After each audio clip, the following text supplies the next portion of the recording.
I am Omega Pax.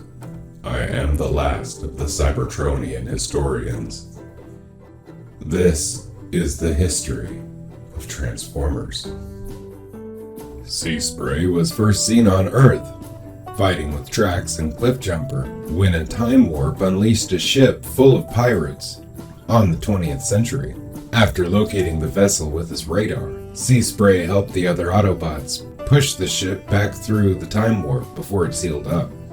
He was next seen helping Perceptor and Beachcomber on a geological survey near the coast, when Blitzwing and the Seekers staged a surprise attack. Seaspray engaged Ramjet in a battle over open waters. Remarkably, the Decepticon tried to ram the Autobot hovercraft and ended up splashing into the ocean for his trouble. Seaspray got thrown through a loop when Ramjet eventually came back up for air, but managed to shoot down Ramjet in the end. Thrust's discovery of a nearby Electrum pool took away any chance of a fair fight, and so Seaspray and Perceptor were captured and taken back to the Decepticon undersea base. After the entire Decepticon army coated themselves with Electrum, Starscream forced the two Autobots to fight to the death for the amusement of his troops. They attempted to escape by blowing a hole in the outer hull, but were caught on the way out by Megatron, who was returning with a third prisoner, Beachcomber. The Autobot geologists later managed to disable their guards, and they shot their way to freedom through a porthole. Using Seaspray's back-mounted propellers, they sped their way to safety and joined up with the rest of the Autobots at the Electrum pool. Later, out water skiing with Bumblebee one afternoon, the two Autobots stopped at dusk and Seaspray engaged in an old Earth superstition, wishing on the first star of the evening.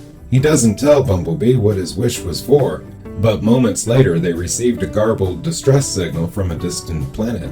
After conferring with Optimus Prime, they took Perceptor and Cosmos to investigate the signal, only to discover it had been sent by a Decepticon known as Deceptitrain, requesting aid because his slaves were revolting. The Autobots quickly got involved with the local revolution, and Seaspray fell head over heels for Alana, one of the human leaders of the rebellion. Thanks to the miraculous well of transformation used by her people, the Telegaeans, both Seaspray and Elena were able to experience life in each other's shoes, with him temporarily becoming human, and her changing into a robot.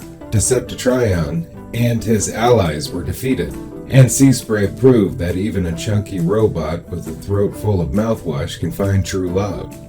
In 2006, Seaspray joined Broadside on a search for Trypticon's remains, only to find the giant Decepticon city had not been permanently destroyed by Metroplex, as they believed. Seaspray picked up the trail, but must have lost it, because it ultimately took Perceptor's separate analysis to locate Trypticon in the Federated Democratic Republic of Cambodia.